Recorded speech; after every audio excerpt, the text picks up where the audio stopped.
கர்த்தருடைய பரிசுத்த நாமத்துக்கு மகிமை உண்டாவதாக. இந்த நாளில் ஆதியாகமம் 22வது அதிகாரத்தில் நம்ம பார்க்கும் பொழுது ஆண்டவர் சொல்கிறாரு, ஆபிரகாமை பார்த்து சொல்கிறாரு, உன் புத்திரனும் உன் ஏகசுதனும் உன் நேசகுமாரன ஈசாக்க நீ மூரிய தேசத்துக்கு போய் அங்கே நான் சொல்கிற ஒரு மலையில் அவனை எனக்காக தகன பலியாக பலி செலுத்துன்னு சொல்லி ஆண்டவர் சொல்கிறார். ஒரே பிள்ளை, இத்தனை வருஷங்களுக்கு அடித்து பிறந்த பிள்ளை, எதுவுமே அவர் பதில் பேசலை, மனைவிக்கிட்டேயும் சொல்லலை. உடனே ஆண்டவர் சொன்ன அந்த வார்த்தைக்கு கீழ்ப்படிஞ்சு ஈசாக்கை அழைச்சிட்டு போகிறாரு. போகும்போது வேலைக்காரங்கிட்ட சொல்லிட்டு போயார், நானும் என் பிள்ளையாண்டாலும் நாங்கள் போகிறோம், போயிட்டு நாங்கள் திரும்பி வருவோம். அவருக்கு ஒரு விசுவாசம், கண்டிப்பாக கர்த்தர் இருக்கார், கர்த்தர் பார்த்துக்கொள்வார் என்று சொல்லி விசுவாசத்தோடு சொல்லிட்டு போகிறாங்க. போகும்போது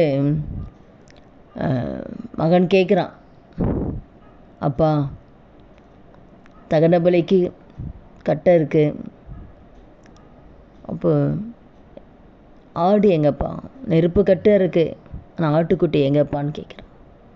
அதை கர்த்தர் பார்த்துக்குவார்ப்பா அப்படின்னு சொல்லி ஆண்டவர் மீது வைத்த விசுவாசத்தில் எல்லாம் அவர் பார்த்துக்கொள்வார்னு சொல்லி அவனுடைய சித்தத்தை நிறைவேற்றணும், அவருடைய வார்த்தைக்கு கீழ்ப்படினுன்னு சொல்லி மகனை அழைச்சிட்டு போகிறான்.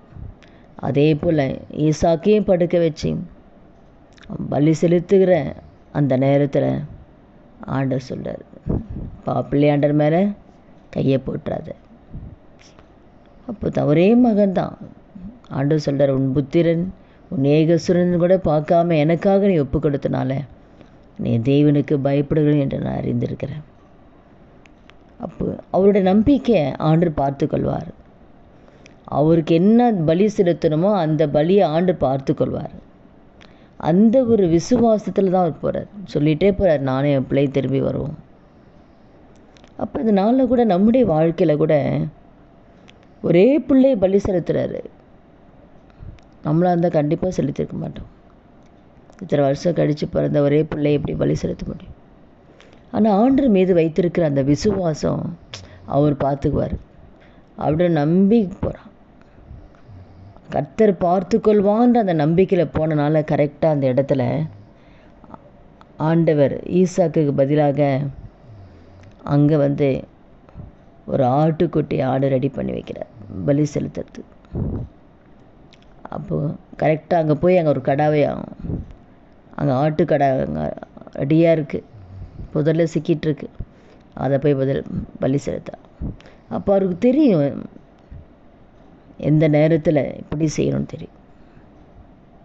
அப்போ அவர் சொன்னதை நம்ம செஞ்சிடணும், அவ்வளோதான். செய்யும்போது நிச்சயமாக இந்த காரியத்தை கர்த்தர் பார்த்துக்கொள்வார். அப்போது நீங்கள் நினைக்கலாம், எவ்வளோ பணம் கட்டணும், எவ்வளோ தேவைகள் இருக்குது, எவ்வளோ குடும்பத்தின் தேவைகள் இருக்குது, பிள்ளைகளுடைய காரியங்கள் இருக்குது, எல்லாமே அவர் பார்த்துக்கொள்வார். பிள்ளைகளுடைய எதிர்காலத்தை அவர் பார்த்துக்கொள்வார். ஃபீஸ் காரியத்தை கர்த்தர் பார்த்துக்கொள்வார். நம்ம விசுவாசத்தோடு சொல்லலாம், அவர் பார்த்துக்குவார்ப்பா. வேலை கிடைக்கல, அவர் பார்த்துக்குவார். வயசாயிடுச்சு, திருமணமாகலை, அவர் பார்த்துக்கொள்வார். எல்லாமே அவர் மீது நம்பிக்கை, கர்த்தர் பார்த்துக்கொள்வார். நாம் அதை சொல்லணும். பிரச்சனை பிள்ளைகளுடைய காரியமாப்பா, நான் எதுவும் கவலைப்படலை, கர்த்தர் பார்த்துக்கொள்வார். அவ்வளோதான். கடன் பிரச்சனையா, தெரியாமல் கடன் வாங்கிட்டேன், கர்த்தர் அந்த கடனை அடைச்சி கொடுப்பார், அவர் பார்த்துக்கொள்வார். அப்போ எல்லாமே ஆண்டவர் மீது இருக்கிற நம்பிக்கையில் கர்த்தர் பார்த்துக்கொள்வார்னு சொல்லி நம்ம விசுவாசத்தோடு அந்த வார்த்தையை நம்ம அறிக்கையிடும்போது நிச்சயமாக ஆண்டவர் அந்த வார்த்தையை கனப்படுத்தி நம்முடைய வாழ்க்கையில் அற்புதத்தை செய்வார். அவர் எவ்வளோ தைரியமாக போகிறார் பலி செலுத்துறதுக்கு. பலி செலுத்து குமாரனை வெட்டுறதுக்கு கத்தி எடுத்துடுறாரு பாருங்க. எந்த அளவுக்கு விசுவாசம்! அந்த கத்தி எடுக்கிற நேரத்தில் ஆண்டவர் நிறுத்துறார். அப்போ நம்முடைய வாழ்க்கையில் இருக்கிற சூழ்நிலைகள், பிரச்சனைகள், போராட்டங்கள்லாம் நம்ம மூழ்கி போடுற மாதிரி தான் இருக்கும். ஆனால் கரெக்டான நேரத்தில் தேவன் அற்புதத்தை தேவன் அவர் பார்த்துக்கொள்வார், அவர் செய்வார். சரியான நேரத்தில், கரெக்டாக அந்த நேரத்தில் தேவன் உங்கள் வாழ்க்கையில் அற்புதத்தை செய்வார். அதனால் நீங்கள் எந்த பாதையில் போனாலும் ஒரே ஒரு வார்த்தை சொல்லுங்களேன், ஆண்டவர் பார்த்துக்கொள்வார். திருமணமாக கர்த்தர் பார்த்துக்கொள்வார். அவருக்கு தெரியும் ஏற்ற நேரத்தில் பிள்ளைங்களை திருமணத்தை நடத்துவார். பிள்ளை குழந்தை இல்லையா, அவருக்கு தெரியும் எப்போ கொடுக்குறோன்ட்டு, அவர் கொடுப்பார், அவர் பார்த்துக்குவார். இப்போ நம்ம ஒரு மனுஷனை சொல்லலை இவன் பார்த்துக்குவான்ட்டு, ஆனால் நம்ம உண்டாக்கின தெய்வத்தை நம்ம சொல்கிறோம், அவரால் எல்லாமே முடியும். அதனால் இந்த வார்த்தை கேட்குற ஒவ்வொருத்தர் வாழ்க்கையில் எந்த பிரச்சனை போனாலும் சோர்ந்து போகாதீங்க. எல்லாத்துலேயுமே கர்த்தர் பார்த்துக்கோன்ற வார்த்தை நீங்கள் சொல்லுங்கள். நிச்சயமாக எப்படி ஆபிரகாம் வாழ்க்கையில் தேவன் அற்புதத்தை செய்தாரோ, ஆனால் ஆண்டோட வார்த்தைக்கு அவன் கீழ்ப்படிஞ்சான். நம்மளும் ஆண்டோடைய சத்தத்தை கேட்டு அவருக்கு பிரியமாக நம்ம வாழும்போது நிச்சயமாக நம்முடைய வாழ்க்கையில் இருக்கிற எல்லா காரியத்தை அவர் பார்த்துக்கொள்வார். ஜெபிக்கலாமா? துதிகள் மத்தியில் வாசம் செய்ய நல்ல தகப்பனே, இயேசுவின் நாமத்தில் உடைய சமூகத்தில் வருகிறோம். இந்த வார்த்தை கேட்குற ஒவ்வொருத்தர் வாழ்க்கையில் எந்தெந்த காரியத்தில் பாரப்பட்டு கவலைப்பட்டு இருக்கிறார்களோ, என்னென்ன தேவைகள் இருக்குதோ எல்லாவற்றையும் ஆண்டவரேன் நம்முடைய கரத்தில் ஒப்பு கொடுக்குறோம்ப்பா. நீங்கள் பார்த்துக்கொள்வீங்க.